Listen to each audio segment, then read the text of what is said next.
Hi, it's Deanna from Futures Past, and today I'm going to show you one of my antique French Bisque dolls. This particular one is made by Jumeau, and it's their 1907 model.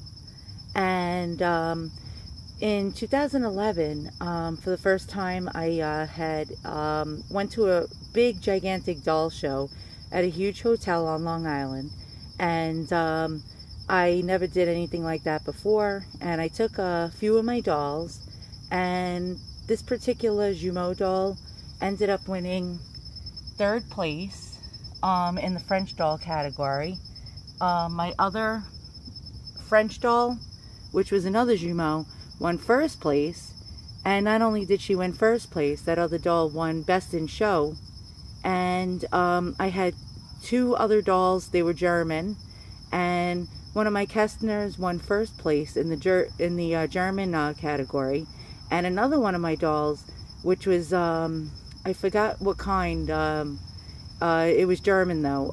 Won second place.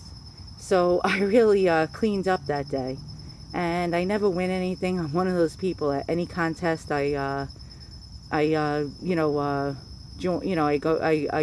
in. I never win a damn thing. I'm like one of those people that I have no luck. I was never good at sports. I'm not athletic.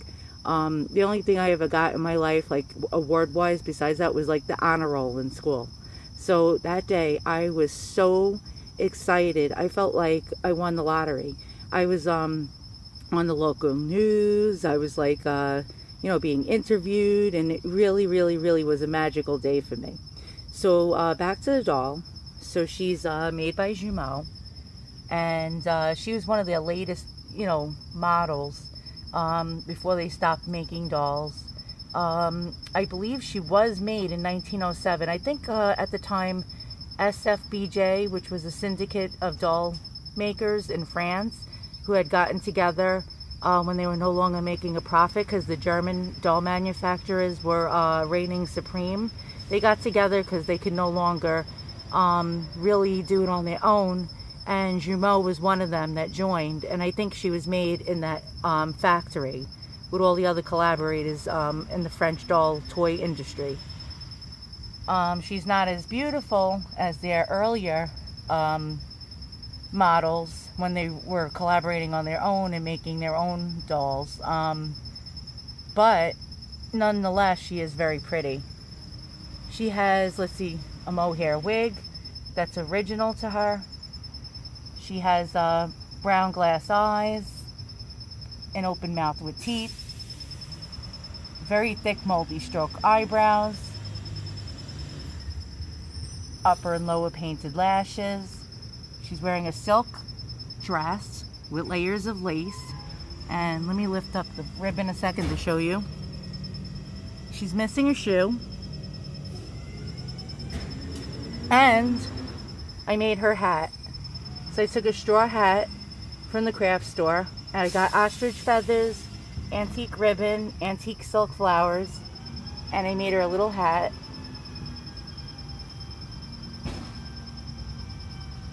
Sorry for the racket in the background.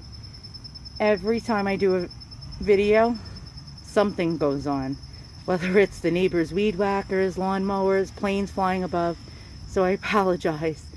I think that's the garbage man. So the garbage man just so happened to pull up. It cracks me up. So generally I don't like to bring my French dolls outside because they're so valuable. I'm afraid something bad's gonna happen because I'm a klutz. And so when I go from my house to my backyard, the whole time I'm walking, in my head, like my mind is mean. It goes spaz, spaz, spaz, spaz, and I'm afraid I'm going to end up tripping and falling and breaking one of my dolls.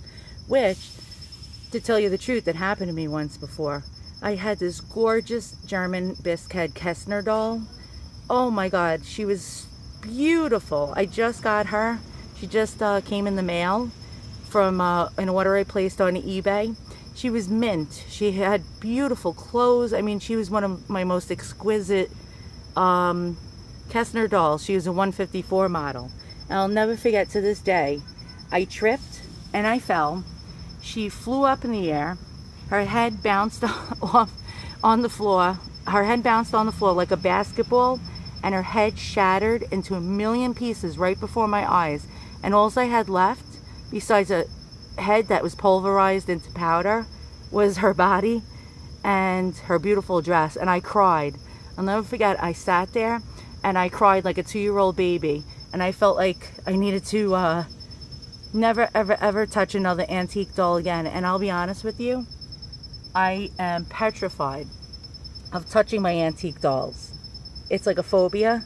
I really don't like handling them. I don't like touching them. I like looking at them. And I keep most of them behind glass in china closets. And I barely ever take them out of my china closets because I am so terrified of that happening again, what happened to me that day. So as you can imagine, my heart was broken. And to this day, I kept that doll's body. So there's a headless body in a box of things in my closet. And every time I look at that, it makes me sick to my stomach. That's the only thing I hate about collecting antique dolls with Bisque heads, is one wrong move, one little mistake, one little klutzy thing happening, and it's gone. A doll that was over 100 years is actually like pulverized. So yes, I thought I'd share this with you. And this is a very pretty doll. And once again, thank you for watching and have a great day. And if you like what you see, hit the subscribe and thumbs up.